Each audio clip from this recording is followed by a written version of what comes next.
Hello, everyone. Welcome to the Hardcore Metal Detecting Radio Show. I'm Derek Gaskell, and Craig Talley's on the line there. We'll be hosting this show tonight. If you'd like to call in, we have a call-in number, 352-504-4170, or you can get us through Skype, contact. And I'll put that up on chat right here for those of you on desktops and everything. See, Mark Hoover's already on the line on chat over here, and I'm sure Bill Marsh and the rest of them will be following suit. We have a pretty good following on our chat page there, and you never know what they're going to talk about either. They're unformatted. So, but Craig, we talked a little bit about before the show, and Craig's been getting a lot of messages and stuff through Facebook or whatever.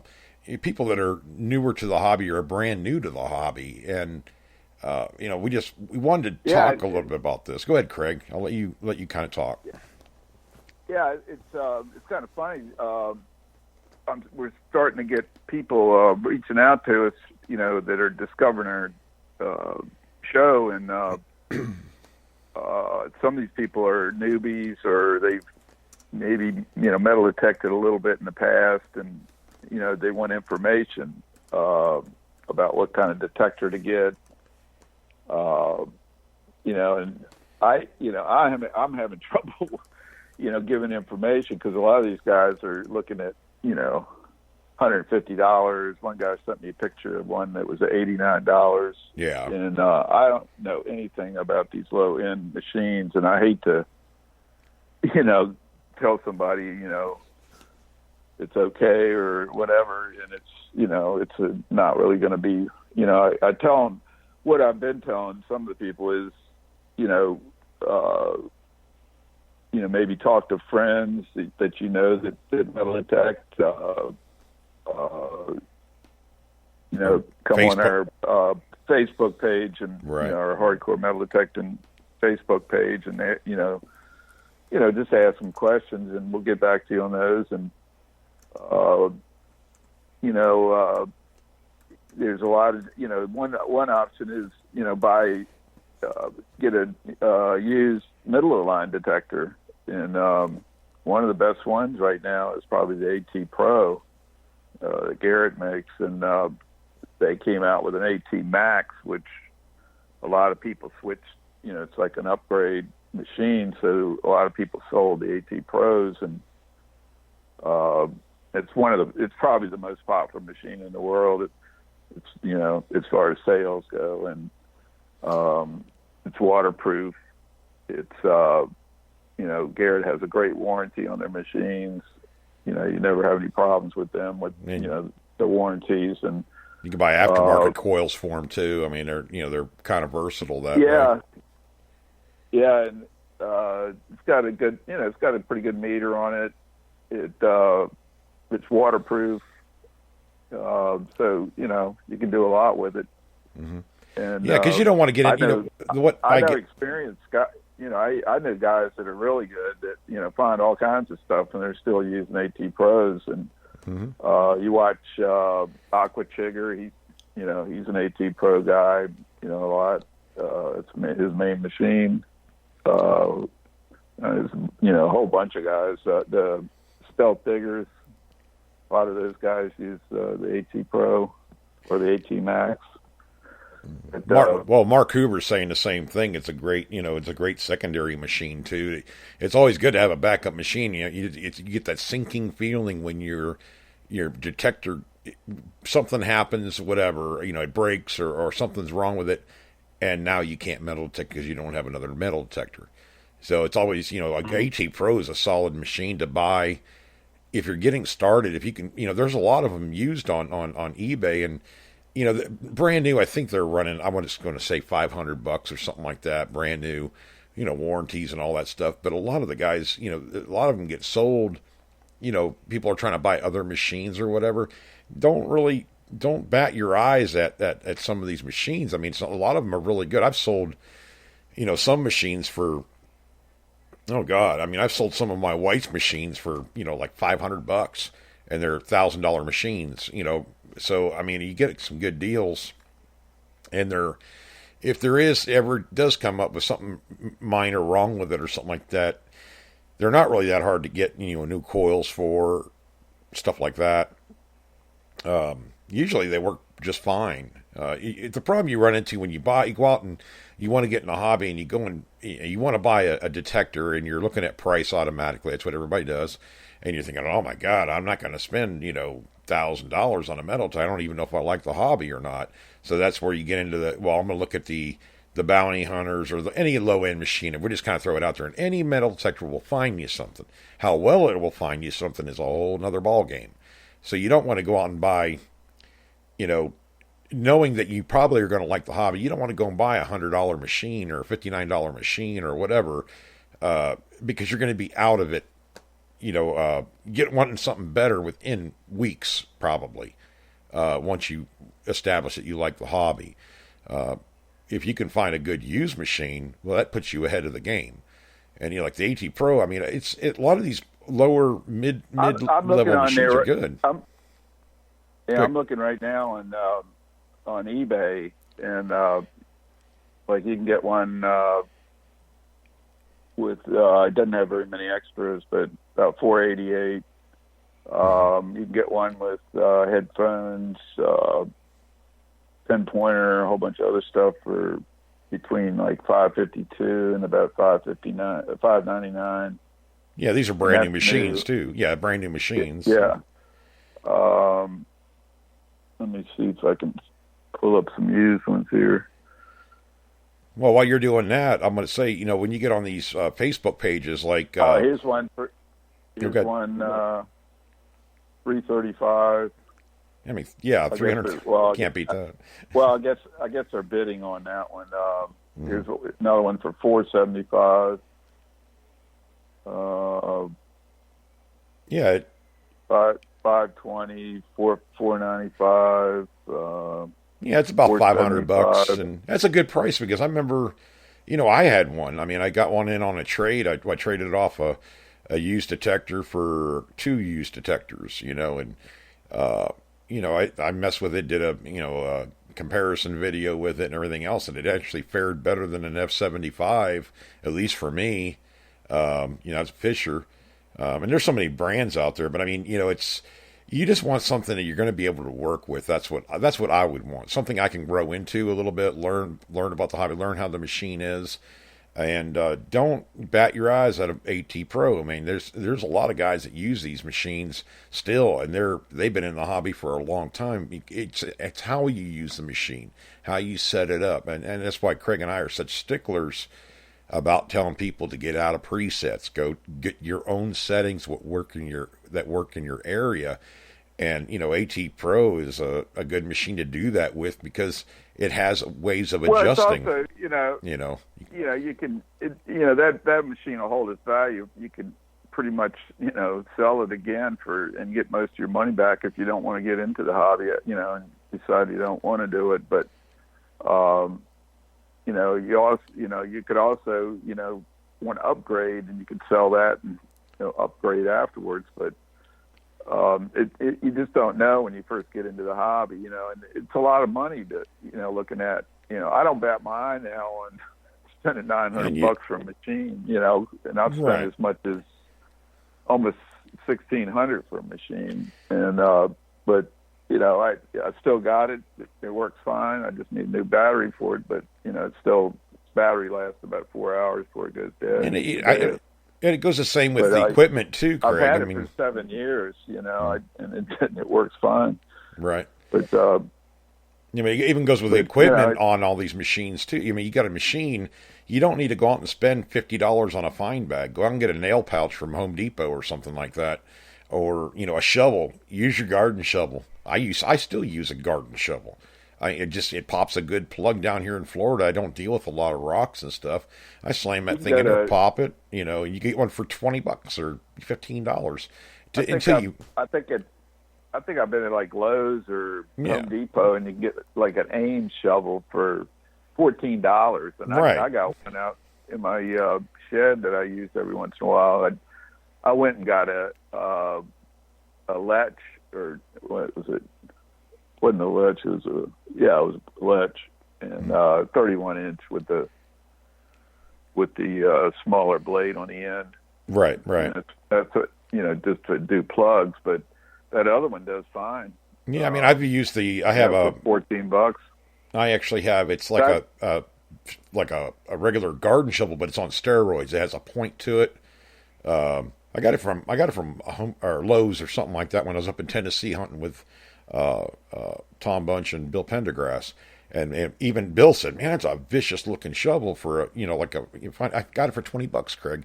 I was still using the thing, and that was 3 or 4 years ago, and it cuts right through sod, no problem." My friend Mike uses one. I've seen Aquachigger using one. Yep. It's. I still have my less shovel when I get into like hard pack and stuff like that, because nothing works better than those. But do you really want to, if you're just getting into the hobby, don't go out and buy crazy stuff until you know what you need and what you really want. I mean, it's kind of a waste of money if you go and spend $100 on a shovel and you find it, well, I don't like the way that thing digs. I like this one better, and just kind of get used to your metal detector first. It's like pinpointers. When you first start out, I mean, if you want to buy a pinpointer, you can, but your first couple times out, just all you do is grab the dirt and wave it over the coil. I mean, that's the way Craig did it for years. I've done it. Everybody has, until you figure out you like the hobby. Then you go out and say, okay, now it's pinpointers. Which one do I want? There's a price range of this to this, because you can spend, I've seen them as low as $20 up to $250. I mean, a pinpointer is another piece of equipment. Just in what you get, you guys are getting out there and get fired up and buy all this stuff that you don't really know what it is yet. You're just buying names, you're buying what people are talking about, but there's so many different metal detectors and so many different pinpointers and shovels, and you can get crazy money, when in your head and you're buying this stuff, and you run this big bill up, and it's like, it's not really what I really need for the kind of hunting I want to do. And that's another thing you got to figure out. Well, especially if you don't know if you really want to do it yet. Right. You want to try it. And, if you don't like it, you don't want to sit there and go, oh my God, I just spent, $500 or $700 for a machine and I don't like the hobby. Yeah. Or.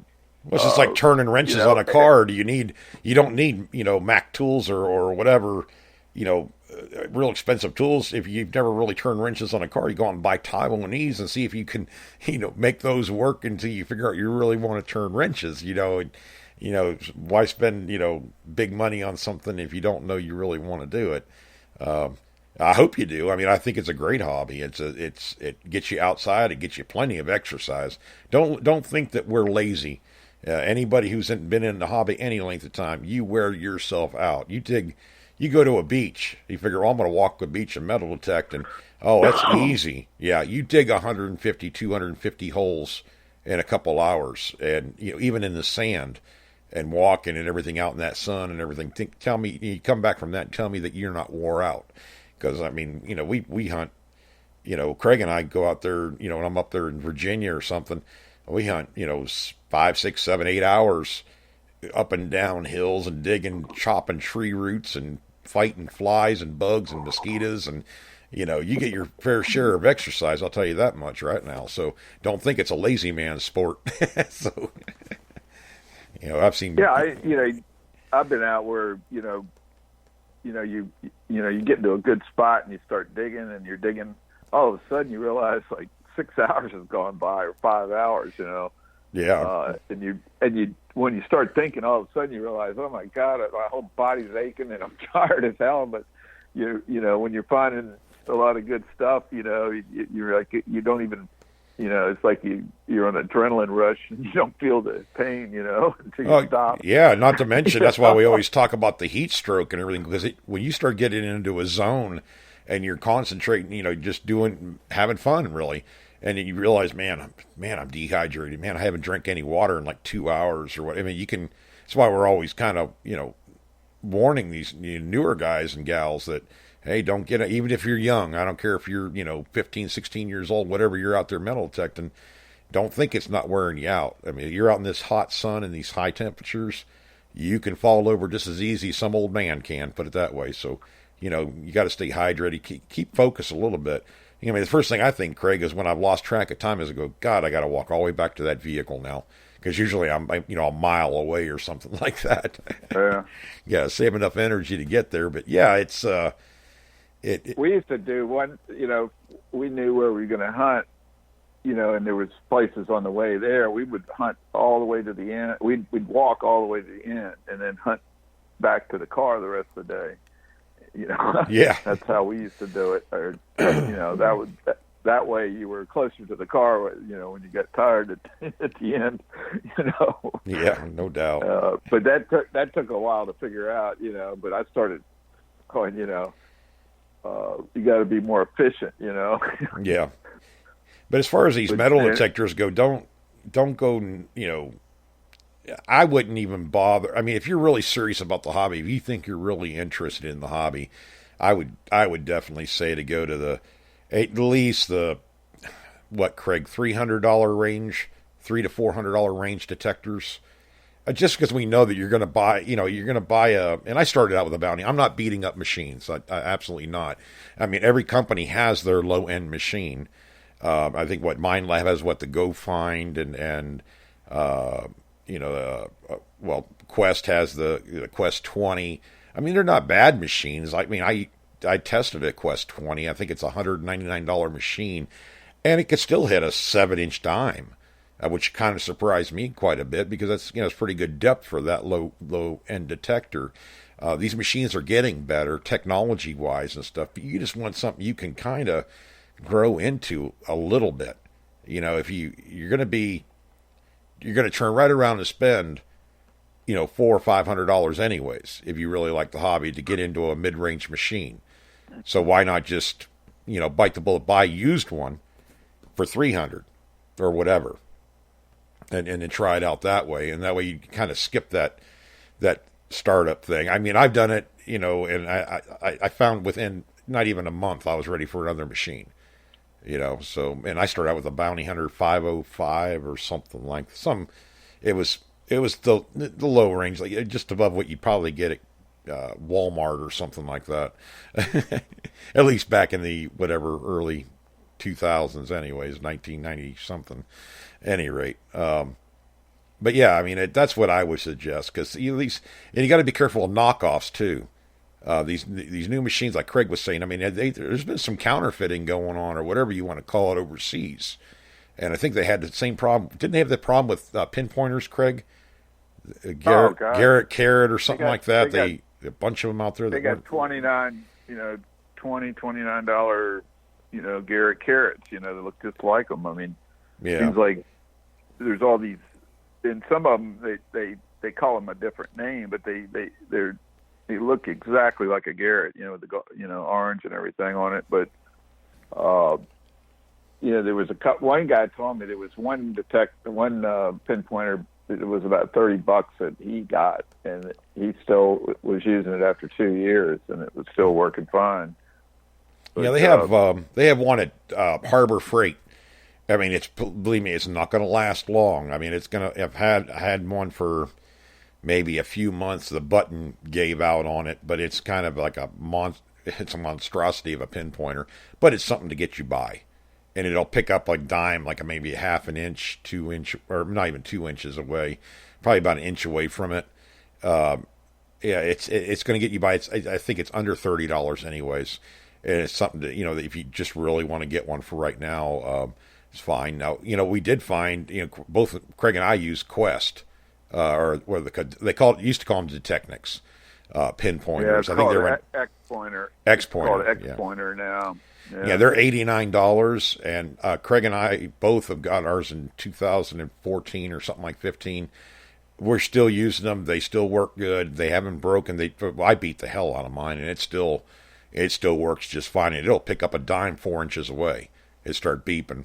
I mean, that's really good for a pinpoint. I don't really want it to get any farther than that because I don't need another metal detector. I just need find something in a plug, But 4 inch, that's good. That's about the same as what the Minelab one is, and I don't. And one thing about the X-pointer is its pulse induction.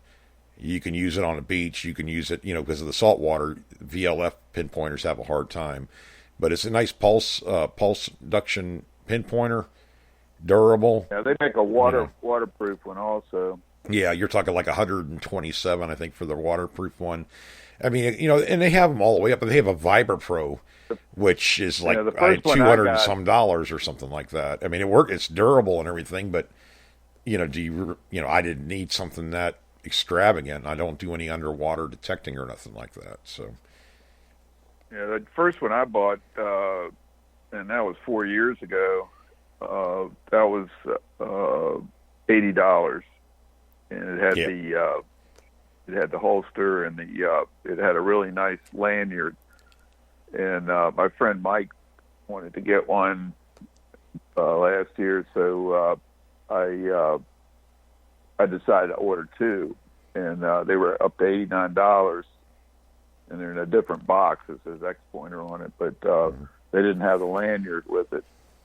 But it's basically the same. I'm sitting there going, I got this brand new one, and I got this one that's 4 years old. It still works perfectly. That's pretty good. I'm pretty impressed. I spent 6 months talking to people, and that was the first pinpointer I ever bought. I couldn't get you to buy a pinpoint. I remember you told me, "Oh, I don't need a pinpointer. I do it like I always do, wave my hand over it for 2 years." I'm telling Craig, he goes, "I don't care how long it takes me to recover a target." Now he uses it all the time. I was like, I could have choked him. Like, it's so much nicer to stick. You can actually stick this to the ground and find stuff pretty easy. You know why?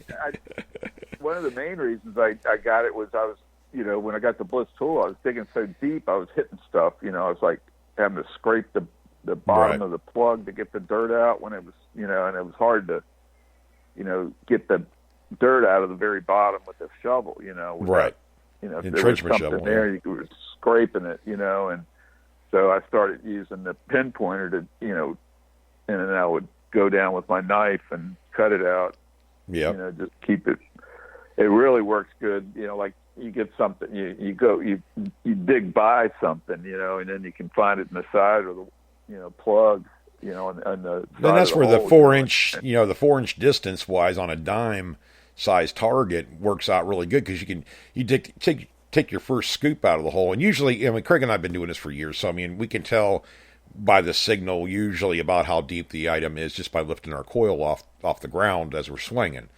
And we go, okay, that's about 8 inches down, so we'll take a 6, maybe 7-inch scoop out of the ground, and then we'll grab our pinpointer and stick it down in a hole. And it's going to tell you can tell because it speeds up as the item's closer to the end of the pinpointer.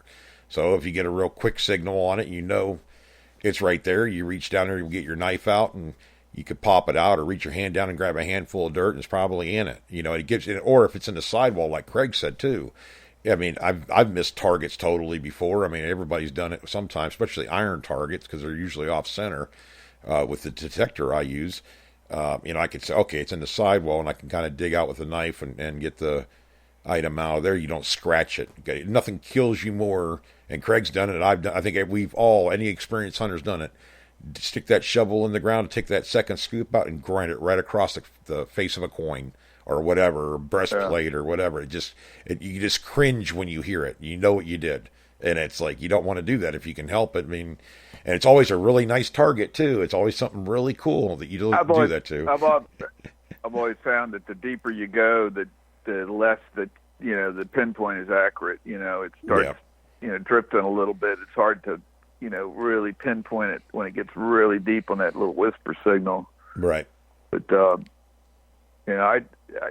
if I was in the woods or construction sites, I always use the trenching shovel. And I would just have the blade at a 90-degree angle to the shovel, and I'd just hammer away. Mm-hmm. And I'd just chop holes in the ground. If there was roots in the way, I could chop right through the root.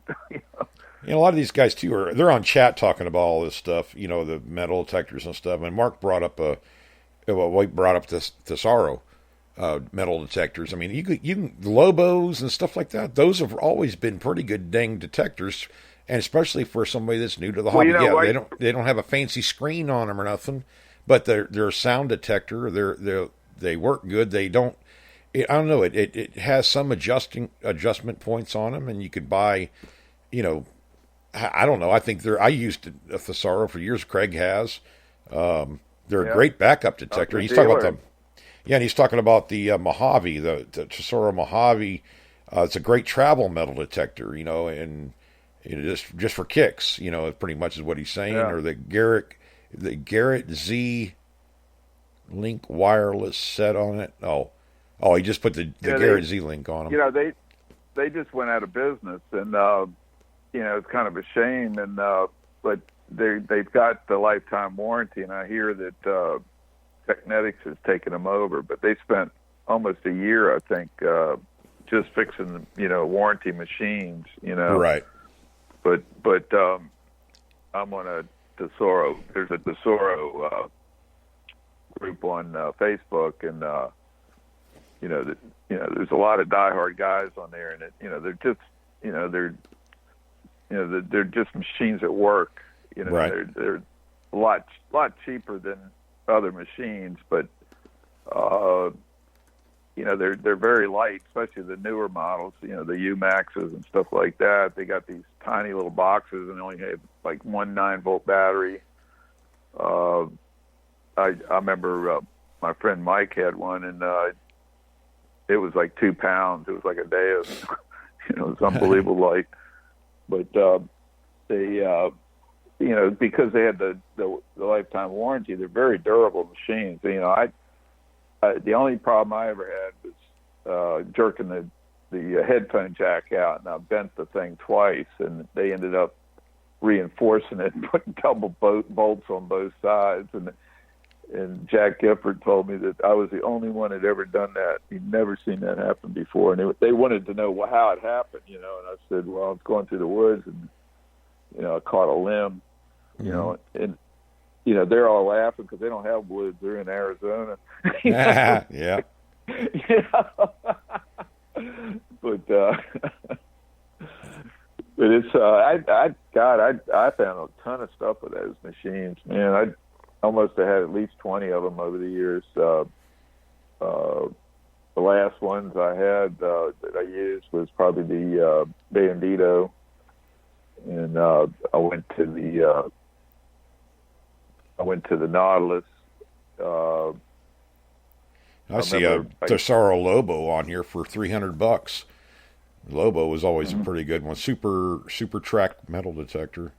I mean, used. Yeah, they were Yeah, I had one. It was like a $700 machine. It was a gold nugget machine, and it was 20 some kilohertz, I believe, or maybe higher than that. It was probably around 25 kilohertz, I believe.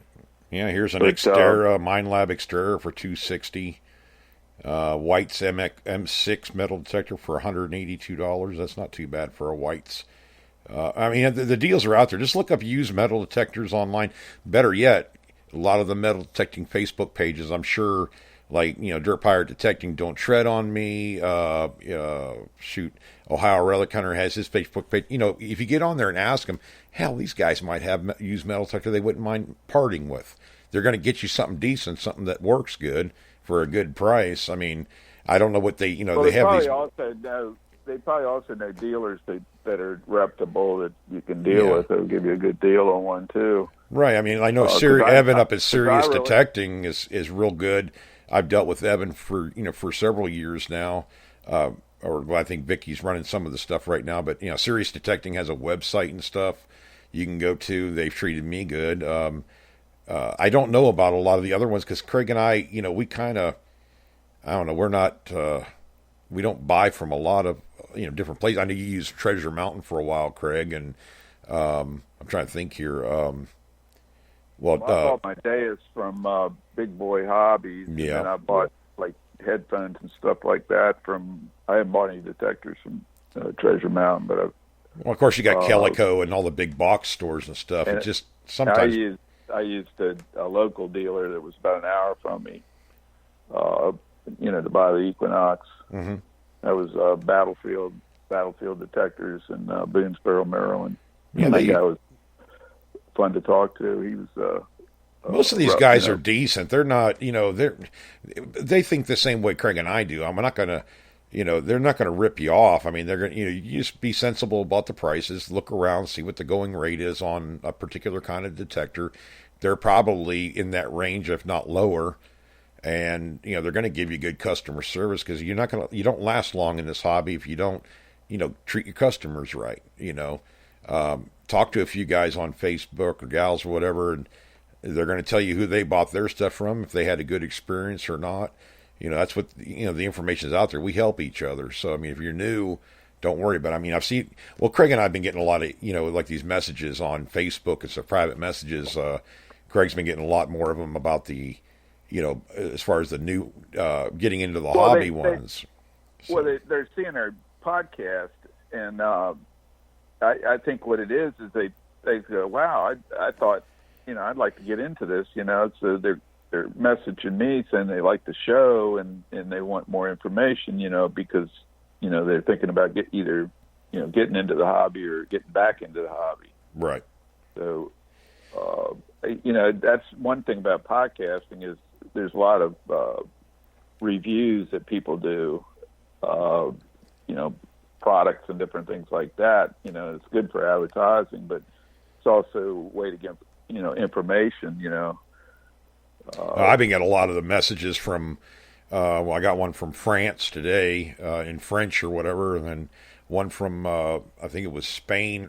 Yeah, it was Spain. A guy from Spain over there, and a lady from South America somewhere. I can't remember the name, but yeah, I have to translate and everything. So I don't know. It's one of those things, Craig. I don't. You could just cut and paste and put it in a translator, and it tells you what it says or whatever, so you can answer them back and everything. And I'm sure they do the same thing. I don't know whether they can hear English. On Facebook, on Facebook, it automatically usually has a translate thing, that you can just click and it'll translate it. But they ought to be able to do that on most, most search engines. Oh yeah, be able to do that nowadays.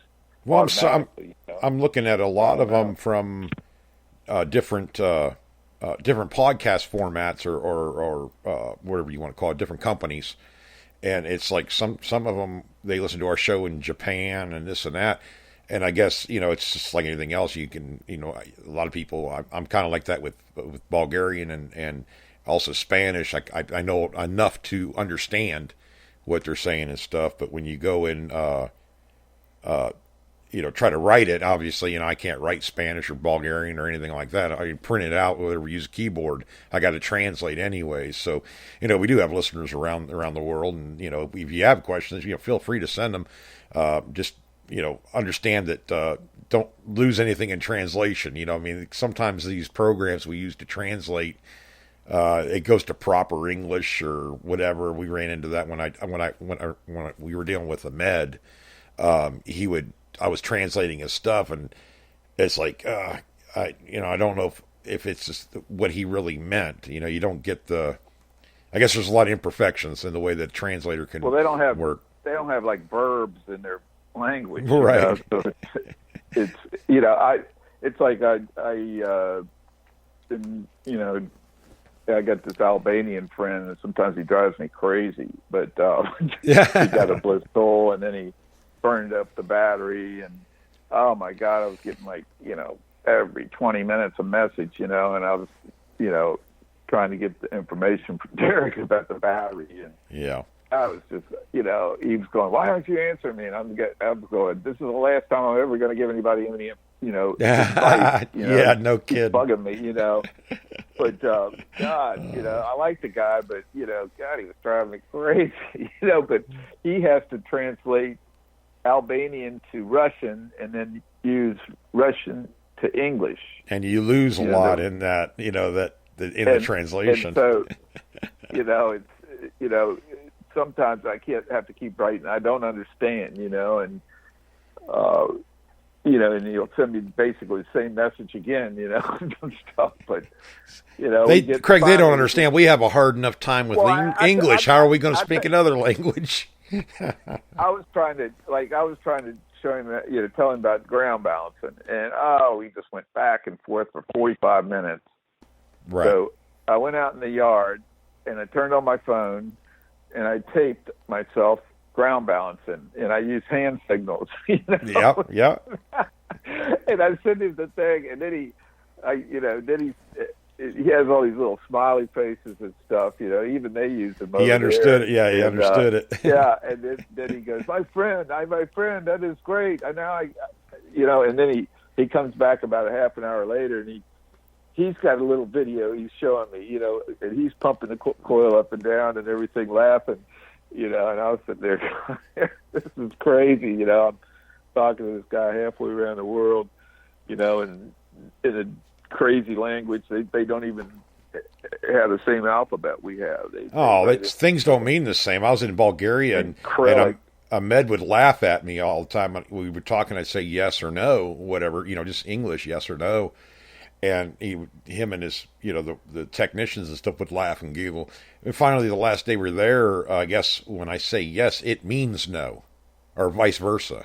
No means yes, yes means no, or something to that effect. And he just thought it was the funniest thing in the world. I'm thinking, oh my God. I said, no wonder people think I'm a lunatic over here, because I'm answering stuff totally, you know, do you like the food? No. Or yes, or whatever, you know, it's opposite. Yes, like a question. Right. You know, where they tell you something, they go, yes, you know. Pauline, my wife was telling me, she goes, well, that's when yes really does mean no, or vice versa. I'm like, yeah. But, you know, other than that, I could pick up on what he was talking about, because if we were talking metal detecting or a setting or how stuff worked, I could pick up on what and kind of understand what he was trying to get at. And he thought that was pretty impressive. He kind of did the same thing, because Ahmed actually speaks, you know, decent English. I mean, I speak really no Bulgarian. I don't even try to, because I butcher English bad enough as it is. You know, I don't want to insult the guy and butcher Bulgarian too.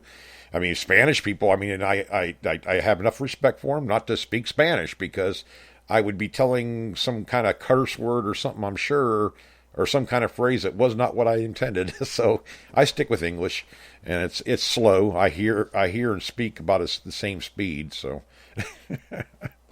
I think it's also the same in Ukraine. Yeah. Well, I could never write like when he. Well, a good example is when we got the Blissful metal detector, and you know, we were starting to, you know, we bought one ourselves. Well, Craig bought one, I bought one, whatever, and then we started, you know, selling them and everything. But even getting through the manual, because it was it was translated into proper English, and because they don't use a lot of verbs, it translated it so it was like repeating itself. You know, the pointometer. What the hell is a pointometer? And you know, obviously you're looking, it's a knob. And I always ask them, why don't you just put knob on? Turn the knob left, turn the knob right. It was always, turn the pointometer. You know, like, oh my God, it would drive you crazy. So Mike Miller helped us out and rewrote that manual. But that's the way it translates. Right. Yeah. You know, and I don't know if he was using Russian to translate it or not, but I don't know. That's how they do it. You know, it's funny, the rest of Europe pretty much, they speak English, and some of the people speak English better than Americans do. It's funny. When I used to talk to, what's his name now? Oh my! Go ahead, Craig. I just had a major brain aneurysm or something. I don't know. Well, we used to have kids at the camp from Europe, and you know, the kids from Sweden spoke, you know, perfect English, you know, and it turns out they basically almost speak English in their own country. Yeah. I thought about what I was going to say. Darren Groves. You think of, I talk to him all the time on Skype and on you know, it was the UK Blissful guy, you know, he's selling everything, made all the videos and everything that people remember, and we talk at least once or twice a week on Skype or by phone for a long time. He goes, I can't believe you understand me. I said, what do you mean? He goes, he's Welsh, I guess, and he has a harsh Welsh accent or whatever, and I said, I understand you just fine. I said, you remember, I'm redneck. I can understand slow. You know, you speak slow enough, I can get it. So we used to, because we talk about settings or we talk whatever, you know, when he was helping us out when we first got started in Blissful and everything. That one guy, Toddy, really had strange. I think there's like 31 different dialects of English over there or something. Oh, I don't know. It's a lot. I saw this video one time, and they were going through each one, and oh my God, I was like laughing my head off. And it was like, some of them, it's like, what? What did he? I had to run it back. What did he say? And I was like, oh my God. I pretty much never get on anybody about the way they speak, because, like I said, at least they're trying. I mean, they can get, especially the only ones I have more of a problem with is like the Indonesian kind of, like over the phone, the harsh Indonesian accents and stuff, whatever that I can't. I can't wrap my mind around it sometimes, but I think I'm about the same. But I can't really beat them up, because at least they can speak some English. I can't speak whatever whatever their native language is. I don't know it, and so I mean, at least they're doing what they can do. I mean, it can't really be hard on somebody if they understand more about the English than you understand about their language. So, but yeah, getting your point across can be pretty hard. It's getting a little bit easier. These translation programs, I think, are getting a little bit better, but you got to go through explaining how do you give terms. The computer doesn't know what the hell you're talking about when you start talking nuances and stuff. You know what I mean, Craig? Trying to relay that through there, it doesn't have a word for it or whatever. It doesn't, there's not a lot of words that are translatable. So it gives you the next best thing, I think. I don't know. That's funny. Yeah.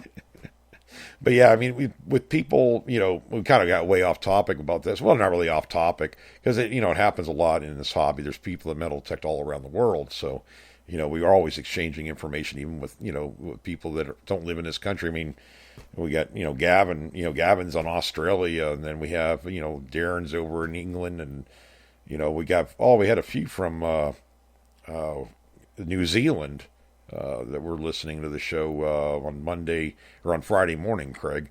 It's kind of a new country that I hadn't seen up there. I used to watch a YouTube channel from there, and then he sent me a message that he was having trouble finding my channel back, and then I couldn't find his again. It was weird. I don't know what happened. This was a few years ago, but he was finding, fairly old stuff back to the 1800s in New Zealand. Right. Might have done before that, but yeah.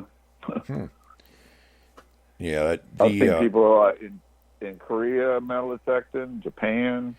Oh yeah. Spain, Italy, Sweden. We have a few listeners in Sweden and Denmark. The UK, of course. They have the some of the best ground over there, I think. As far as finding stuff. A lot of our guys go over there, over on these hunts over to the UK. Every year. I'd love to do that, Craig. I just have never had a chance to and had the money to do it. But they take these trips over for a week or two over to the UK to hunt. I think I don't know who Mark Hoover goes through to do that. I think he went over there. I know Paul Hill did, and Chicago Ron was running his own. I don't know if he's still doing that or not. Having tour over there, and him and his wife Gretchen were taking groups over there for 2 weeks at a time. I always wanted to take. I know a guy that he doesn't even hardly dig much in the United States. He's gotten so jaded on finding stuff over England. It's so old. Yeah. He spends about 4 or 5 months a year over in England, digging every day.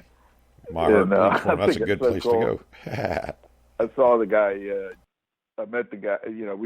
We chatted on Facebook a lot, but years ago. But I was at the Horsham hunt, and I was digging a target, and all of a sudden I heard the guy say my name, and we actually met.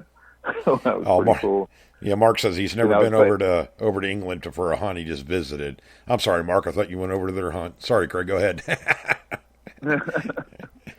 But yeah, he said after you start finding stuff that's over 1,000 years old, and it just isn't the same anymore. And I go, yeah, I guess so.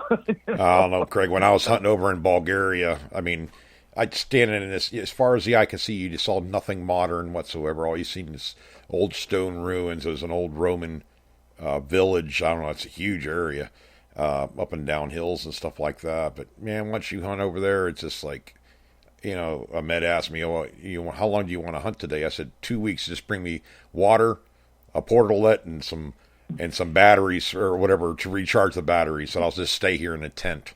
I mean, it just, I'm finding stuff like the Roman, sandal plates is what they are. They put them on their sandals, I guess. They're like pig iron or whatever, flat pieces of metal. He goes, it's a sandal, no good. I said, yeah, but it's 1,800 years old. That's a spike. That's a nail. You don't want that. I said, hey, it's 1,800 years old. It's a relic. I mean, I don't find stuff like this over in the U.S. I mean, I could have sat there and dug nails all day long. They're cool. So, they have the old railroad spike looking things and everything else, but they were real small. I mean, that's where I found a 2,600-year-old coin. Where am I going to find that over here? So yeah, I got jaded pretty bad. I could have stayed there. Just put me in a tent. I'd just stay there, and a little bit of food and water. I'm great. So yeah, it's like with me. Once when I found, I was fine with coin hunting, and looking for mercury dimes and all that. And when I found the first seed of dime, that changed everything. I decided I don't care about quantity anymore. I want to find more of these. Yeah, I want to find good quality stuff. If I only find a few of them a year, that's good enough, because not too many. I'm looking around thinking, man, I don't see too many guys that I've met that are finding these. It just doesn't happen as often. And then, then I found a cut, a quarter cut from a 8 real that was almost in mint condition, and that was the first Spanish thing I found. And I just, before that, I thought, I'd seen in, treasure magazines and stuff, these guys finding this stuff. And I was like, man, I'd never find something like that. And once I did, then I thought I could find anything. Anything is possible now. Yeah. So, I found stuff, that I still can't believe. It just, when you never know what you're going to dig up. I mean, you just don't. I mean, I've dug stuff that it just floors me. I mean, there's somebody that was digging up, I think it was on Dirt Pirate Detecting. I was looking at just before the show, and, we talk about buttons on here, and for the layman, a person that doesn't know metal detecting very good, I think, just buttons, what are they worth? I tell you what, they've made beautiful buttons over the years. They had some on Dirt Pirate Detective. This guy put up a post, animal heads on them and everything else. I mean, Craig, these things were beautiful, made in like 1850 or something like that. And all the way up through the military buttons and everything else, the detail. I love 1920 stuff. Anything from like 1900 to 1930 in this country it sounds dumb, but like lipstick tubes, they're made out of brass and they're all, engraved and everything. And, the rouge containers and everything. I mean, it's not stuff that, I don't like the makeup. I just like the way that the stuff looked. It was nostalgic. It's got character. It's not just mass-produced crap, like it is today. My favorite relics for Civil War buttons, because you don't really find plates very often, or, mostly what you find are bullets. But I always like the state buttons, and trying to, find as many different states as I could. It's and some of them are very, super rare. I mean, I've seen buttons that went for $3,000-$4,000, if you can believe it. Well, even more than that. That's another thing people are always asking, what's this worth? And I go, you don't know until you sell it. Yeah, it's only worth what somebody's willing to pay for it. But yeah. Yep. But a lot of these private, not only military buttons, Craig, but these ones that were made for suits and these gold plate. I mean, they have a lot of beautiful buttons out there for whatever, even buckles and stuff like that. I mean, it's not just military Civil War buckles. I mean, they made, a lot of different stuff. I found the rosettes for horse tack. They're silver. They're all engraved and everything on these fancy saddles from way back when. That they'd put on their saddle and stuff like that. I mean, some of this stuff it's neat to find. You just don't see it anymore like that. The craftsmanship and stuff in it. You can, I don't know, like you said, it's only worth what, somebody's willing to pay for it or whatever, but it's not really about selling the stuff. It's, about finding it. Yeah, I don't even, people always ask me, how much is it worth? I go, I don't know, Well, what do you mean? I say, well, I don't really consider it when I find it. How much it's worth. I know how rare it is, you can, you know, if you have books, that give the rarity of certain buttons and stuff. That's what, I get off on. It's so rare that hardly anybody ever finds one. That's what I want to do. I want to find things that other people have a hard time finding. The only thing I could tell you what it's worth is when you find a chunky gold ring, if it's 10 karat, 14 karat, 24 karat, whatever it is, just go buy the penny weight or whatever it is. That's what it's worth. You know what I mean? Yeah. I mean, gold and silver, you buy the ounce, baby. It's funny. Gold, gold just never gave me a rush like relics and big silver coins, and stuff like that. I don't know. Just gold rings, they're all right and everything. I've got every one I've ever found, and I've found probably 15 or 20 of them. My wife takes what she likes, and I scrap the rest. Unless it's some kind of ornate ring or something like that, I usually just, it's like clad. I mean, if I kept all the clad I found, Craig, I'd have a barrel of it. I mean, I can remember turning in, $200 or $300 a year in clad. I've been out, and people, some guy will come up and I'll show them the gold ring I found, and they're gushing all over the place, and and it's like, I go, it's just a gold ring. I got a whole bunch of cool bullets. I like those better. Yeah, I know. Yeah. I was digging right along the Beltway one time, and they were putting in getting ready to put in a ramp for this new street that went right down to the Capitol Beltway, and it was near a camp, so I thought there might be something there.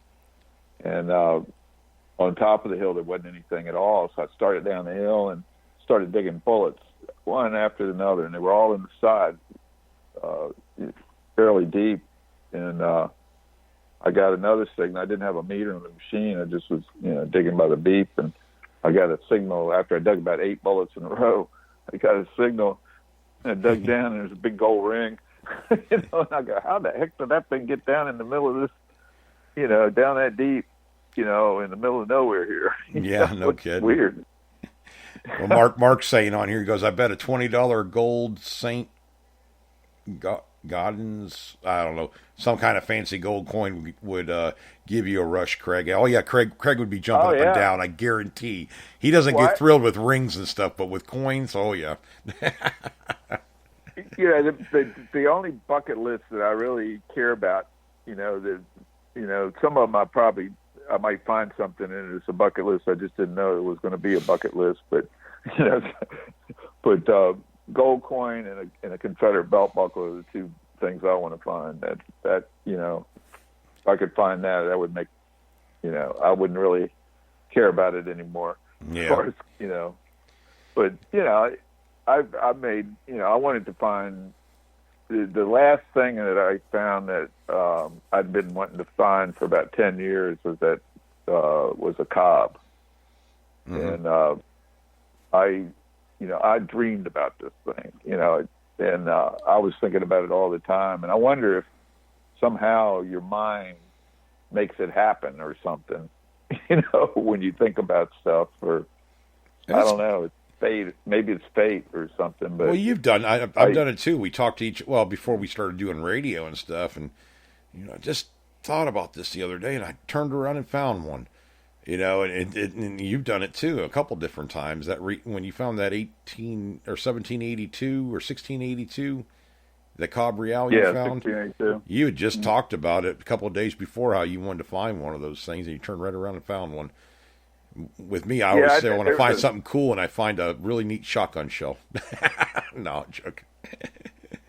Yeah, there was a site that I'd hunted for years, and I'd found like, I don't know, probably 500 buttons, and I found one. I got a 1 real, I got a cut pistarine, and I got a quarter cut pistarine, and some King Georges, and I think half cent, and places just was so mineralized. It was hard. I got 2 King Charles II cuff, buttons from the cufflink. Yeah. That was 1680 or 1665 to 1680, I think. uh, that's it was funny that particular thing I showed my friend, and he's worked with archaeologists. He actually lives next door, and he's involved in a lot of colonial reenactments and stuff. And there's a lot of that going on in this town. Like the vice mayor is into it, and sometimes I come outside. There's like part of the colonial armies out there with their uniforms on. Wow, that's pretty cool. They look just like they did back then. With their uniforms on. Yeah, don't have too much to drink and go outside, Craig. You might think you were going back in time. Yeah. He actually makes replica artifacts that are from the colonial times. Like latest thing, he's been making like these pikes and these knives, and some of them he's selling for like $250. Mm-hmm. He's got a little forge in his backyard, and he hand makes these things. It's pretty cool. But this area's got stuff that went back. George Washington, I think, was here in 1758 in this area because there was a bunch of trouble with the Indians and the settlers up here. But yep. We do the reenactment over here for the Dade battlefield. The Seminole Indians, massacred a bunch of U.S. soldiers there back in 1836, and when they do their reenactment, it's a lot of fun to watch because they're all on horseback. These Seminole, the reenactors that are Seminole Indians firing these guns off and riding through the palmettos and woods and everything else, and they got the Union soldiers firing cannons and everything else. And I don't even I think it was a massacre. I think it was 221 soldiers died, and none of the Seminole Indians did. I don't even know what they just pretty much surprised them is what it amounts to. But yeah, these reenactments are pretty cool. I mean, a lot of them that I've seen in the past, the Civil War reenactment stuff. Craig, I can imagine the colonial ones are probably even funner. All the muzzle loaders and everything, and the flintlocks and stuff is what I mean. But yeah, they kind of go around to different places around this area, do little reenactments, and there's like 7 or 8 blocks from my house is the Cedar Creek battlefield, and actually it's behind me, 2 blocks behind me. But they got a reenactment coming up. I think it's in August or September. Yeah, and it's a huge event. And 2 years ago, they put somebody got upset about this Confederate monument, so they put pipe bombs on the battlefield, and they had to evacuate everybody, and cost all these businesses money and the town money, and then they said they couldn't do the reenactment anymore because the insurance was too high. They raised it about 6 times higher. No, and so this year they basically, it's back to normal. So they're back going to be doing it again. Mm-hmm. But this reenactment had been going on for years. I mean, it was 38,000 people showed up. I think last year, the year before. I think 2 years ago. I mean, that's a lot of people coming to an event like that. So it's right there at Belle Groves, which is James Madison's house. That's now a museum, and I think they have a gift shop and all that stuff in there. But the whole area is just beautiful. It's it's all these fields, and it just goes for miles and miles. And there's all on the roads. There's little stops you can stop, and it has little markers that tell about what happened at that spot, and it's pretty cool. Oh yeah, yeah. We actually they started doing that a couple of years ago down here. Certain spots. Matter of fact, we're and I should remember his name, but I'm real bad with names anyways. But one of the generals that was down here during the Seminole Indian War, somebody with a metal detector actually had found some kind of insignia or something else that showed where he went down at. It was right along 476 State Road. It's actually I don't know, about, we'll say 1,000 feet from where Battlefield Road is, and you still have to go farther back to the fort. That's what I mean. These battles didn't stay, right localized within 100 feet. I mean, we're talking it could have spread out over a mile. So this is all the way up by the road. They have a marker there and everything for that, and there's a big pasture, and I even show there's a small, they call it lake. It's more or less a pond, but it's been there, and it's actually a Dewey Lake or Dewey Pond, something like that. I showed on old maps. So I've always wanted to get into that pasture area right there because, heck, if they found that stuff right there by the roadway, there's got to be 100 feet in. There's got to be stuff, But getting permission on some of these properties, it's owned by an old timer, and he doesn't want anybody on there but cattle, so can't get in there. But yeah, the markers and stuff. I mean, we even there's a lot of history around here, a lot of ghost towns in Florida. People don't really picture Florida having ghost towns, but there's 3 of them are right around me. That all it is a marker now. I mean, there's nothing there anymore. Well, there's cemetery at one up in Temme. That's just north of Bushnell. Then I have a Pinola. All it is a street sign saying, Pinola. But there's no real buildings or anything like that left. I always like metal detecting around there because you never know what you can find. A lot of the tokens and stuff that they used to use, and anything really. It doesn't matter if you can find something related to that town. Whether it be some kind of currency or decoration or whatever, it doesn't matter.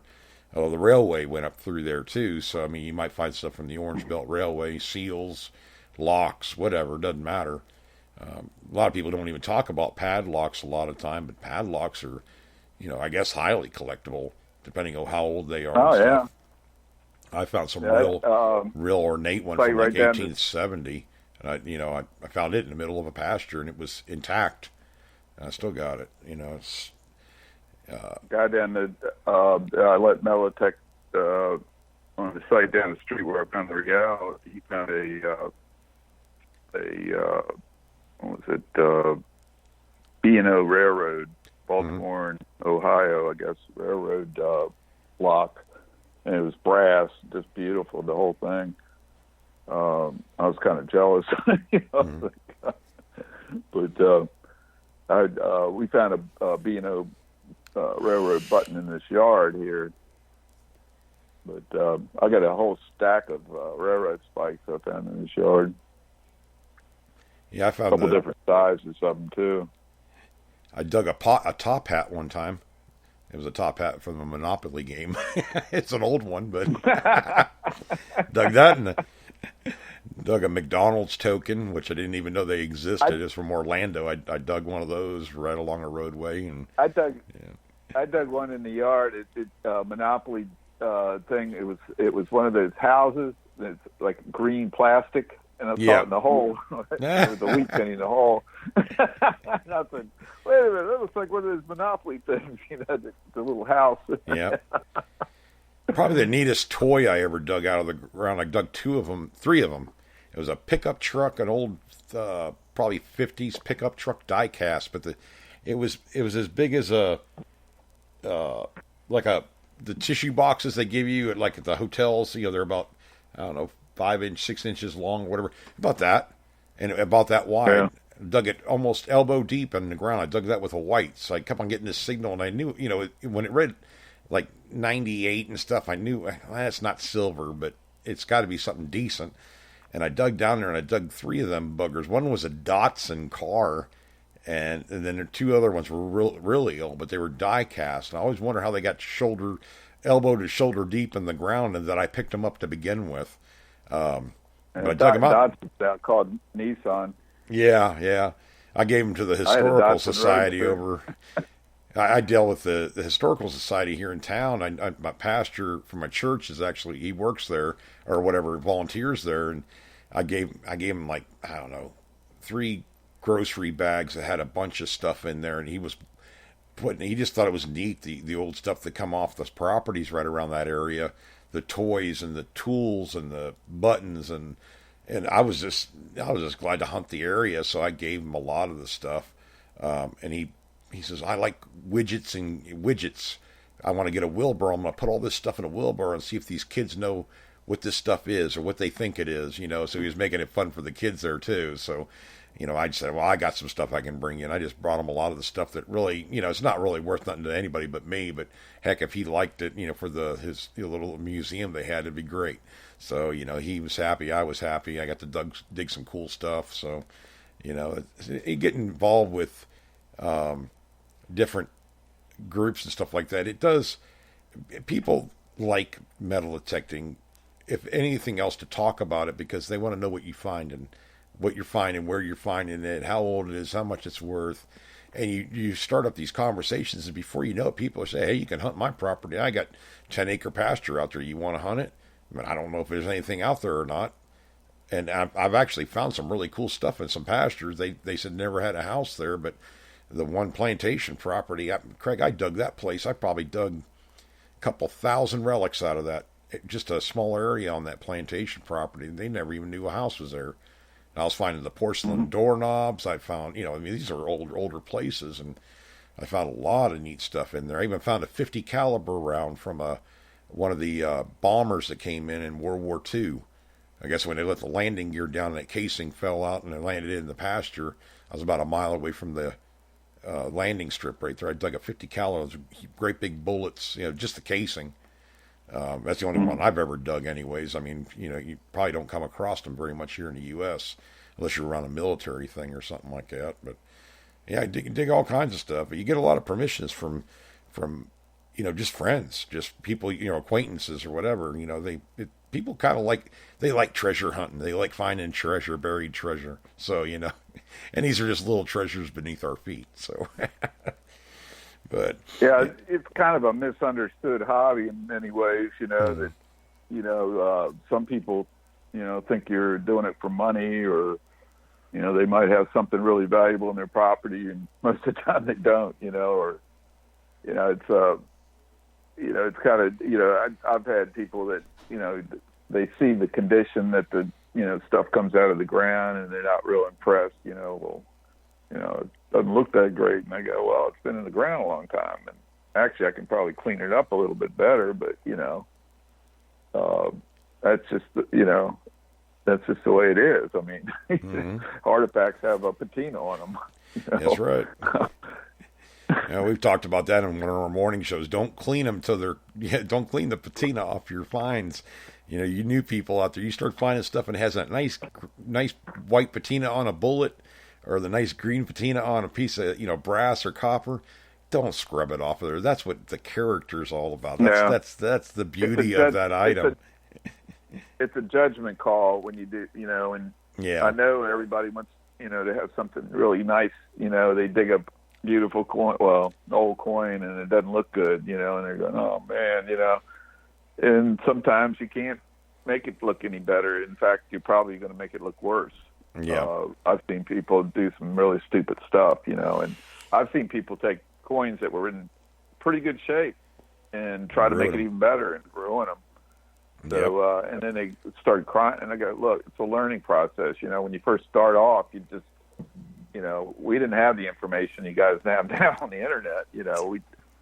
We didn't have all that. We just learned mouth to mouth from different relic hunters and different people that metal detected. And maybe Treasure Magazine, that I don't even remember them really getting into cleaning too much in there. Not like, it's almost a science nowadays, how these guys do it.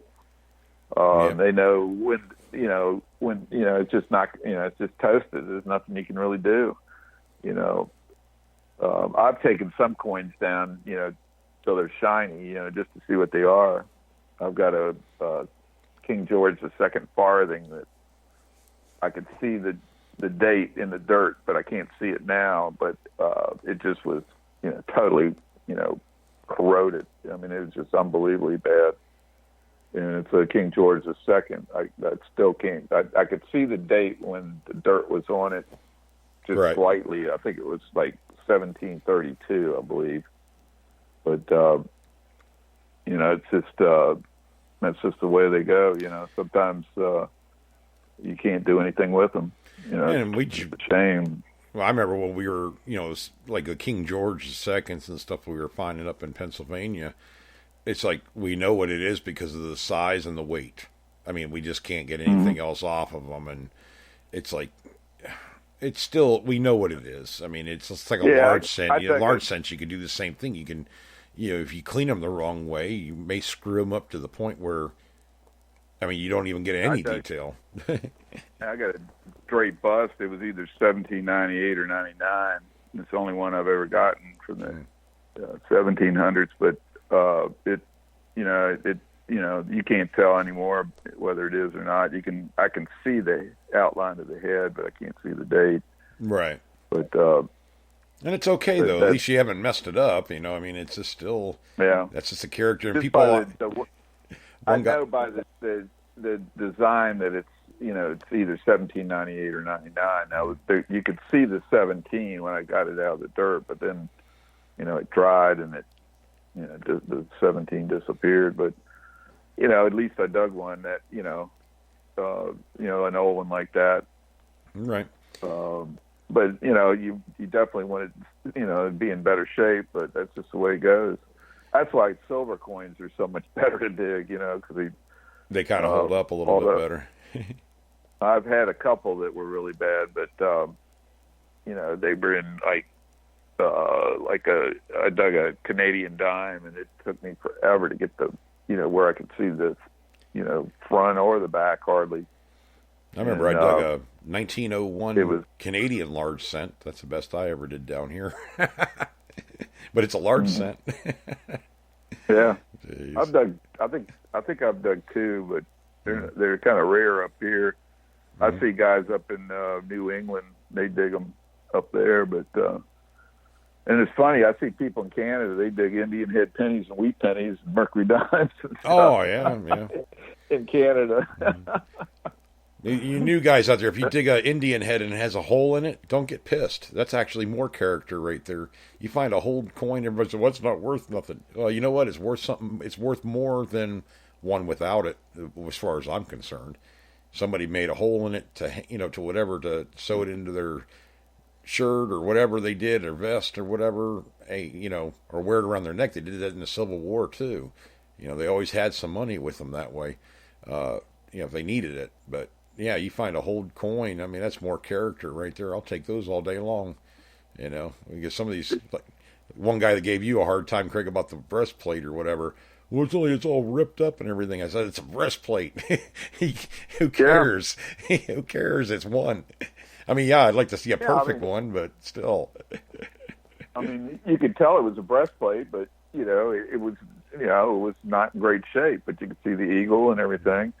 Yeah. But it was like cracked in 4 spots, and I found it right up against the side of the Catholic rectory. And they bulldozed the rectory down, and I was able to swing over it. And I was like, oh, man, that's pretty good signal. And I dig up this, I thought it was like some old lead top or something, at first. And it was bent in half. And start straightening it out. And I go, oh, my God, I see an eagle on it. And that's a breastplate. And how many have you dug lately? Yeah, that's what I would have turned around and said. How many have you dug? Well, it's funny, on that same site, there must have been a stagecoach site there in the mid-1800s, because there was like a ton of large cents found there, and I didn't find any large cents, and everybody else was finding them. And I finally think I got a large cent, and I popped this coin, and it looked just like a large cent, and it turned out to be a token from a button company from 1838, but it was the same, coin size as a large cent. Yeah. But I came back the next day, and my friend had dug one large cent and several bullets, and said he was leaving because there was nothing else there, and it was really disappointing. Yeah. And I went right behind, and I saw where they bulldozed this dirt pile, and I went down to the dirt pile, and I dug a baby U.S. belt buckle out of the dirt pile. And I came back up where they pushed the dirt down the hill, and I started hunting that, and I got 3 bullets and a breastplate. Probably ticked them off pretty good now. Yeah. That was also a site but that same guy had been hunting it, and he said, yeah, that I asked the pastor the other day, and he said I could hunt it. And so I was driving by, and I saw the guy out there, so I stopped and asked the guy, and he said something about, do you know a guy named Howard? And I said, oh, yeah, that's my buddy, and he Metalitex. We Metalitex a lot. And he said, yeah, he said, this was a Confederate site here. And I said, nah, it's a Yankee site. I said, the New York camp is here. And so he goes, what, from New York City? And I said, well, either New York City or New York State. But I said, they have more regiments than anybody else in the Civil War. But anyway, the first signal I dig a Virginia coat button. It was like a number 3, a real rare one. Mm-hmm. It was probably a $400 or $500 button. Oh, and had gold all over it. And I thought, oh my God. I was sitting there telling the guy, I dig this beautiful Virginia button. But the rest of the buttons I got were all New York's. And there was another Confederate one there. Yeah.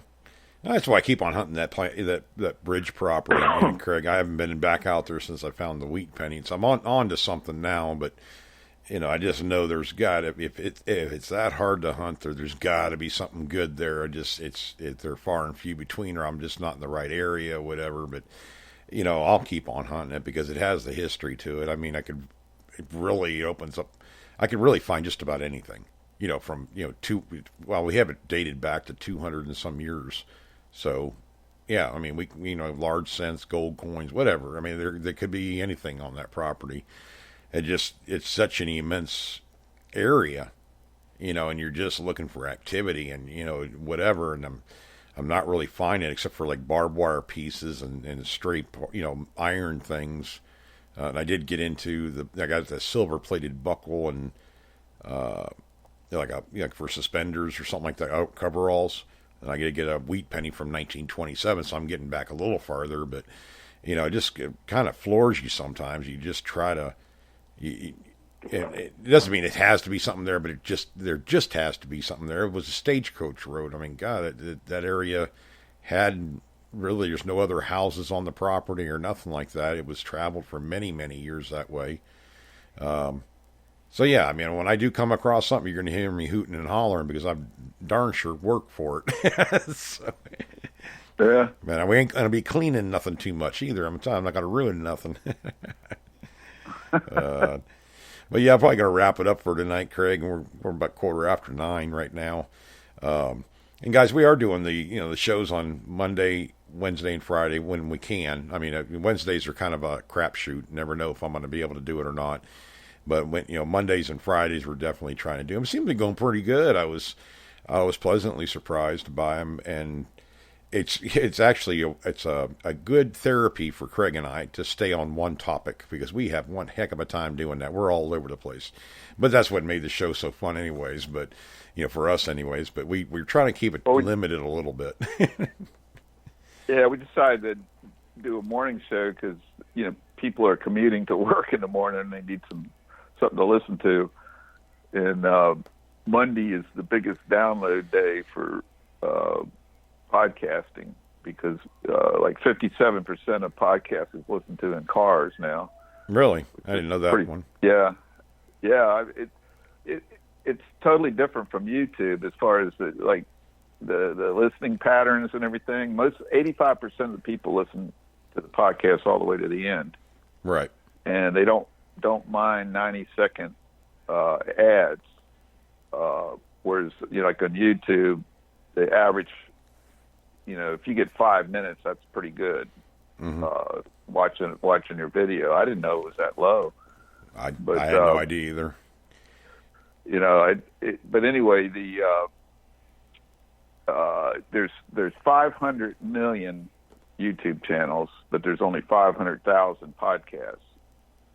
So there's not as much competition, between the two. But right. The thing that podcasting has over YouTube is you can't watch YouTube while you're driving a car. Well, you can, but it's not very safe. No. Neither is texting. Yeah, I don't know. People do it, right? Listening, is quite different. But right. It's becoming like something that is growing. it's getting bigger and bigger. And just in the last year, it's grown like 50%. And all of a sudden, Spotify is putting $300 to $500 million into, buying up other podcasting companies and stuff. And it's all the big tech giants are into it. Apple, Google. Well, I know most of these guys are listening on their phones, because it shows up on my analytics that it's like 76% or 72% of are on mobile apps, and then they'll have desktop or like Mac or Apple and Microsoft, whatever computers. It'll show who's listening, not who's listening, but how many people are listening on those devices. Pretty much a device setup or whatever. But yeah, I mean, mobile phones, whatever, cell phones or wave smartphones or whatever, that's what a lot of people are listening on. It's more than 3/4 of our listener basis, anyways. Yeah, which, I even listen on an iPad or an iPhone myself, and I actually I went on my Apple TV, and it's got a podcasting app on there, so I put it on, and when I click it on, it shows Relic Radio and all the different shows that I listen to on there, plus ours on there, and it even had the logo. Oh yeah, that's all that. I was listening to Relics Radio the other day when I was going over to Walmart and everything, and we had a bunch of running around to do. So I just took my smartphone, and I have this adapter, and I plug it into the phone, and we're going to listen to Relic Radio today, Relics Radio, and boom, click it on there, and there's Lloyd and Mark and talk. I can catch up that way because we can't listen to their show on Thursday because we do a show on Thursday. So I have to catch it on the replays all the time or whatever. But I find myself, I'll get to my stop, pause it, go inside, take a order, come back out, play. It takes me all day long to listen to an episode, but what the hell? I don't mind it. Yeah, it's totally disrupting radio to the point where I think radio may go away, and just be, people will just download. Once this 5G gets in there, people will be able to drive down the road and download from their cars straight to their phones. Yep. Or to their dashboard, probably. They'll be embedded in their cars, a player. I hope the show too. I've been listening to our show on the replay thing just to see how it's coming out. I think it's doing better than it did. I got this microphone situation I think figured out a little bit. I mean, mostly anyways. I changed up to a Rode mic that I had from my GoPro. I was using for outdoor. It has the windsock on it, all that stuff, but I'm still working with a little bit with the levels, but it's a little clearer, I think. And Craig's working on getting a microphone set up for his iPhone, something different. But he's trying to do the research too, and I'm trying to help him a little bit on that. Just trying to make it sound a little bit better. But we're not really big into all the techie stuff, the techie side of it. All the research I'm doing on this, on these podcasts, I've gotten on a couple Facebook groups and everything. Everybody on there, it seems like they haven't really done many podcasts or any yet. They're all worried about editing and their equipment instead of actually doing a podcast. So, they it's like a help thing, and so I went on there and explained, what we're doing and, how we monetized and stuff. And they're like, they were shocked. I had all these people, messaging me, asking me questions, and how did you get seen? I said, well, we got a Facebook page, but I said we were on Spotify, and and the other thing is about the editing, and I said we've never edited. We do live. Yeah, I don't know. One show I ever edited, and it was because of what was going on the show, but it wasn't. I didn't take anything off of there. But yeah, I don't understand the. But it seems like all the shows like ours are all live. I don't know. It's kind of weird. I didn't even realize that people were, not doing live. No, I know Global Metal Detecting. He's always done a pre-recorded show because everybody lives around the world. You can't do, but I get that part of it. But as far as I know, Mark's show, Mark and Lloyd, Relics Radio, that's live. All Metal Mode's live, unless they're doing stuff on the side. Josh Kimmel's usually live, But metal detecting part of it, we just throw it at you. I mean, that's all it is. Wherever the show, or with our show, it's wherever it leads.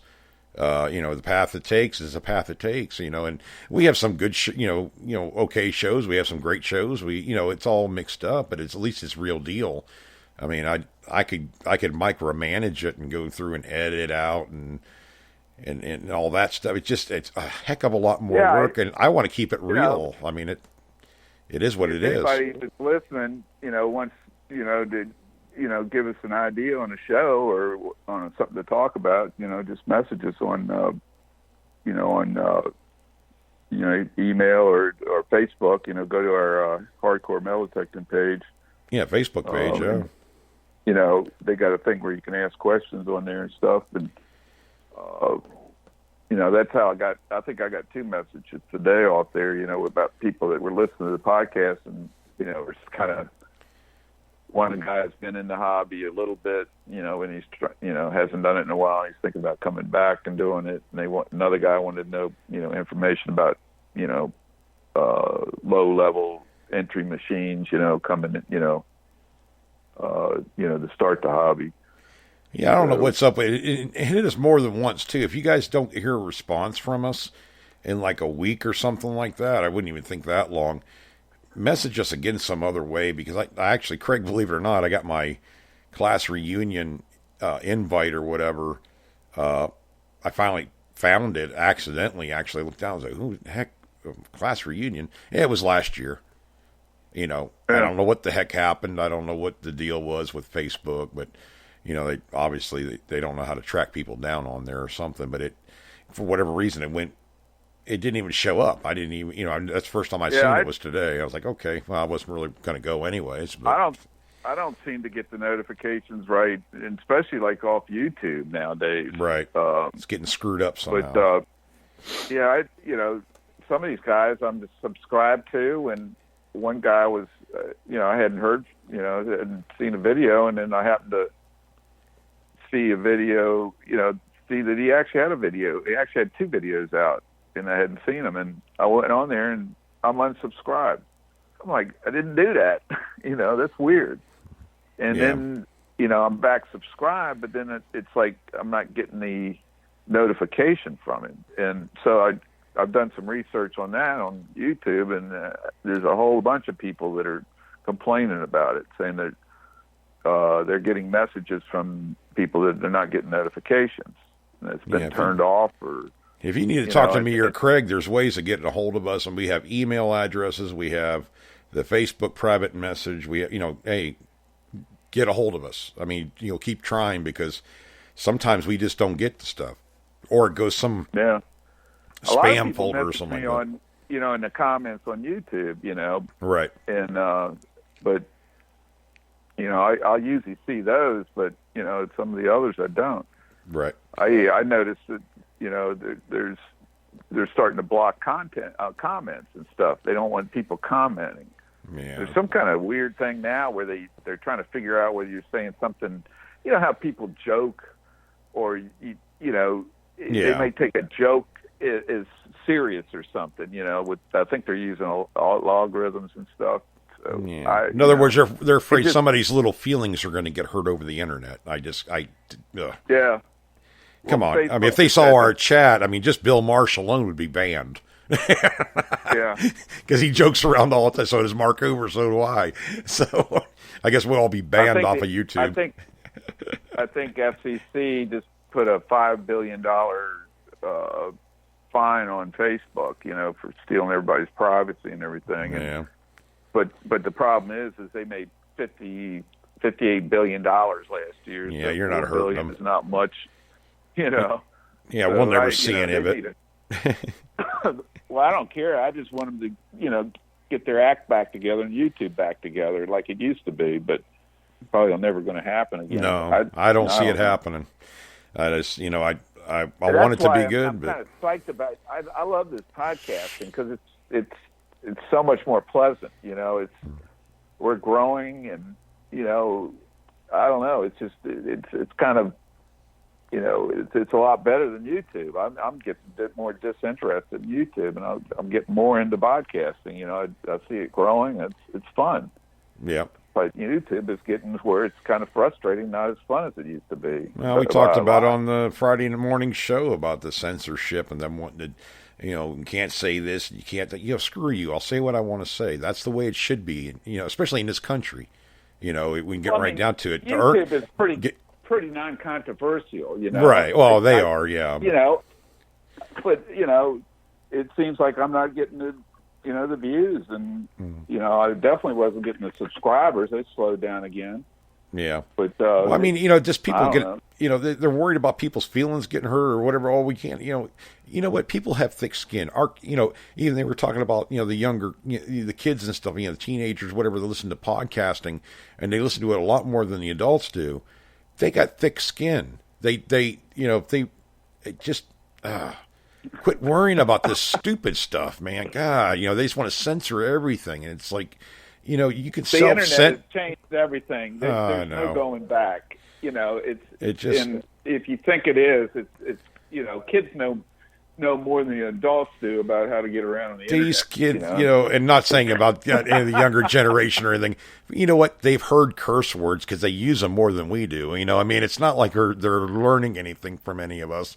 But we try to keep it clean. We try to keep it family, friendly. But yeah, just have some accountability. Have some, I don't know, just take responsibility for what you do. Own it. If you have to lie about it, it wasn't worth doing to begin with kind of attitude. God, Craig, I'm the first one. If I screw up, I said, well, I probably screwed that up. Doggone it, I'm an idiot. Whatever. I messed up somebody's name, whatever. I hate the kind of attitude that says, well, if Craig would have said it right, I wouldn't have made the mistake, putting it off on you or putting it off on somebody else. I never could stand that, even in, just generally in day-to-day dealings. Own it. If you did it, own it. Whether it was right or wrong, you apologize for it, it's done. Don't sit there and try to blame everybody else for stupid stuff you did or said or whatever. I mean, it is what it is. And, not everybody in this world gets a trophy, okay? The football thing. Everybody got to play. We don't have winners and losers. Everybody has a trophy. Everybody makes the team. You know what? Adversity makes you stronger. It makes you, it does. Trying out for a football team, if you don't make it, then you work harder next time if you really want to do it, or basketball or football or whatever. The biggest thing I saw with that, and I'm kind of getting on a soapbox about it, when my son played high school football, it was like open tryout. They didn't have tryout. If you wanted to be on a team, you were on a team and you played. And they had these little bitty guys going up against guys my son's size, 240-pound rocks, man. And they were wondering why they were getting hurt. Well, you know what? You're not physically able to do it. You know what I mean? I don't want to see anybody get hurt. And it's like, they're triple teaming, the bigger kids and trying to beat. And there's no winners or losers and this and that. I'm like, I don't know. The world has changed. Maybe they're changing it back. I don't know, Craig. It's just been nuts. It aggravated me a lot because, you work dang hard to make some of these teams. You were in track and tennis and everything else too. Yet you had to be good. You had to work on it. You had to practice. You had to put the time in. It built character. You worked through injuries. You worked, I don't know. I hope they haven't changed all of it. I know that I watch the football games here in town, the South Sumter, and they play like crazy, man. They love the game, but I don't know if they have. I think they have tryouts still here. Maybe I'm wrong. I don't know. Maybe they've changed that. But when I was up in Indiana, I was like, "Good God, what's this world coming to? You don't even have to try out, and get that. I don't know. It builds your confidence." When you make the team, you did good or whatever, I just don't understand. Everybody gets a trophy attitude, and this world will eat you up. It's just, you got to be, strong and have good ambition and everything else to succeed in life. And I don't know where that helps them, but I guess it does. I don't know. What do I know, Craig? I'm a dumb redneck from Florida. Well, I coached tennis for years, and it's hard, especially like in tennis, and you're playing one-on-one. One person loses and the other person wins. if you play a tournament, only one person wins out of like 64. Yeah. Everybody else loses at some point. But a lot of these kids, and I go, look, you just started playing. This guy's been playing for 5 years. You're actually playing pretty good against him. Right. I mean, you're working at it. You're. The other thing was nerves. Kids get nervous. And I said, what do you think? Roger Federer and all these tennis stars, when they're in Wimbledon, even though they're pros, they're probably really nervous when they're getting ready to play in the finals. Yeah. I mean, it's part of the game. It's part of life. It's anything that's worth it. Gets you emotional. Right.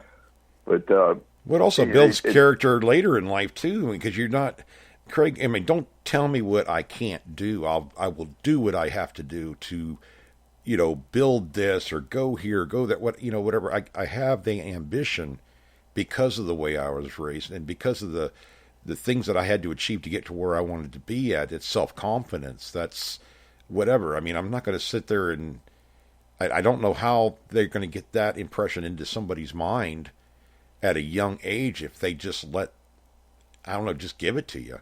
You got to work for stuff in this world. I mean, people aren't going to hand out everything to you. And I don't, this is just one way I see where they do that. I think everybody should have fun. The kids should have fun. It shouldn't be, but if there is, at a certain age, you have to start teaching them, hey, you got to work for it. I mean, nobody's going to give you something for nothing. You're going to have a whole lot more bad times in this world than there are good. So enjoy the good ones while you have it. when I was a senior in high school, I never lost Yardley. And when I was a sophomore, I was a district champion, but at the regional level, I was about seventh, in the region, and I got beat. I didn't win every race. Yeah. But to me, it motivated me. I wanted to be better, so I worked. That's how you did it. And it's like with metal detecting. I started, when I first started, I would see guys out in the woods. I'd start talking to them, and I'd basically ask them for information, Yeah. Because they'd been hunting for a long time, and it wasn't always about the detectors. Most of the time it was about sites or where to go or, what they'd found and different things like that. But, I don't know. It's just that's how you get information. I always like to get it from the horse's mouth, especially these guys that, I'd hear stories, so-and-so is really good. He's, got all this stuff. He's been to all these camps, and I'd see the guy, and a lot of times we'd sit there for an hour talking without even hunting. Yeah. I'd go down to the regimental headquarters down in Fredericksburg with Nick Harris has a shop down there, and God, he knows every relic that's ever been dug, practically, and where in Stafford County and Fredericksburg and all around. But we'd go in there and there'd be 10 guys sitting around, just talking. Same way with Jimmy Wilson up in Manassas. He had a relic coin shop up there, and there'd be so many people in there you could hardly. But everybody'd be standing up. You wouldn't even have a place to sit. There was so many people in there. I got one guy. Wait a minute. We got a question here. Brandon's wanting to know: do you guys wear knee pads when you hunt? Actually, Brandon, I don't, because if I get down on the ground, it's pretty hard for me to get back up because I've blown my knees out in sports so bad. But Craig, do you wear? I think I wear them once in a blue moon. It depends on where I'm hunting at. If I'm hunting like a road bed or something like that, yeah, I'm probably going to get them because I'm going to have to get down on the ground so much. But usually I don't. But I know a lot of guys that do. So I can actually squat down still and, not even put my knees on the ground and dig, but must be nice. I blew out a knee in basketball when I was in high school, and I'm paying for it, and I shattered an ankle in a motorcycle wreck in high school. I'm still paying for it. Just there's certain things I can't do, but I make my way around it. But, I mean, they're not a bad idea. I would think some of the guys that I see that hunt in the woods and stuff like that, it's really not that. I guess it's just preference, Craig. I guess, if you want to wear them, wear them. if they make your knees feel yeah, better. usually in the woods, the ground is pretty soft. It's Right. like leaves and stuff. Is basically on the ground, and that's why I use the trenching shovel. I just get down on my knees and just start hammering the ground. Yeah, back up. Bill Marsh says it saves you by the end of the day. That's for sure. If you're wearing them, and if you get down on the ground for every target, it probably wouldn't be bad. It'd probably save your jeans, jeans from getting tore up or whatever. Yeah. It's just whatever works for you. It's like gloves. I mean, Craig and I are both notorious for not wearing gloves, and we should. I mean, you should wear gloves, and to a certain extent, because well, I've cut my fingers up on glass and everything else in the ground, but I have really tough calluses. I'll wear gloves when it's cold outside. Yeah, when it's cold, that's about the only time I wear them. But, you reach down that hole. I mean, if you're into hunting a park or something like that, I would suggest wearing them. But if you're hunting out in the woods, I mean, it's just when you reach down into the hole, you'll get used to, well, like I've always said, you do something wrong one time and get hurt, you're not going to do it that same way again. When I reach down into a hole, I mean, I've and I could feel it. I know what glass feels like, obviously, but you could feel that edge, and if you don't force your hand into the sidewall or whatever, you can feel, you know what I'm talking about, Craig. How do I explain this? Yeah. You get the feel for it, and oh, man, that might be a piece of metal, let's take our time, or that might be a piece of glass. I can run the tip of my finger over like a nail or some, piece of iron in the hole. I can feel the texture and know what it is. Right. Yeah. It's a feel thing, but it's probably better for anybody who's new to the hobby. Wear gloves, some kind of gloves, because boy, I tell you what, you cut your finger one good time on a piece of glass, you're gonna know it. I've gashed the heck out of my finger one time a couple of years ago, and I've been pretty lucky about it. I guess maybe I don't know, but I'll never forget. Remember the girl up there in Pennsylvania, Craig, when we were that Horsham hunt from Mine Lab. She was new, and everybody knew it. She said she was new to the sales part of it or whatever. And I'll never forget. She came out in her a brand new fine bag, brand new knee pads, elbow pads. She had all. It was comical. She was laughing, but they dressed her up, outfitted her with everything Mine Lab. She was gonna metal detect for the first time. You don't want to look like that when you're new to the hobby. It's like you don't really need a lot of that stuff. But it was comical. She was a really nice lady, but shoot. She was laughing. I got everything. I got pinpointers. I got this. I don't even know what this is, but I've got it. I'm like, okay. And everything has Mine Lab on it. Yeah, everything has Mine Lab on it. But yeah, it's just knee pads are probably a good idea for a lot of y'all that do get down on the ground and have to cut a plug with a trowel or knife. We call them knives.